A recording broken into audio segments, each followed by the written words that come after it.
台南有民眾佇網絡打文攻擊到黃昏市的大頭尾胡椒雞湯，食到一半發現講食到到地唔是白菜，竟然是衛生紙，驚一個強要冰白。今仔日咧台南市衛生局也去到東樹店家稽查，另外高雄也有這民眾去便當店包便當回來，說食到膠紙。這衛生局去稽查，雖然是無發現到膠紙，不過東樹店家也承認講，確實受這件代志，衛生局會依法該處罰。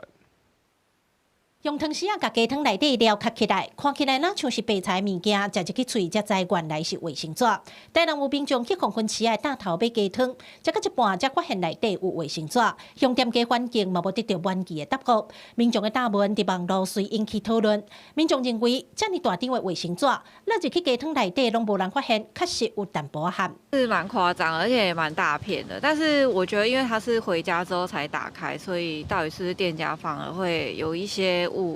就是過程就不太清楚，因為店也說沒有監視器嘛。台南市衛生局11日下晡也來到大頭稽查，結果攏有符合規定，干那糞掃桶無冚掛愛改善。東樹店家強調，家己才注重食食的衛生，絕對無可能有衛生紙落入去雞湯內底，佫賣互人客。我的東西1點半煮到晚上6點半，我想問大家有知識的，這種衛生紙會不溶解在水中嗎？不可能吧。第二點是，我是廠商，我有可能把衛生紙直接丟進我的碗裡面賣給消費者嗎？因為無法度證實衛生紙是對當對大家，店家甲民眾各求公法，不只個店家路尾也退錢給當事者，毋茫代志都安尼收煞。另外高雄這邊也有民眾去包便當回來，接不兩喙就看到羅巴內底有一隻膠紙。高雄市衛生局前往稽查，雖然無發現膠紙，不過店家承認有這件代志，衛生局會依法裁處。冷凍庫無溫度記錄，部分食材未覆蓋其離地放置，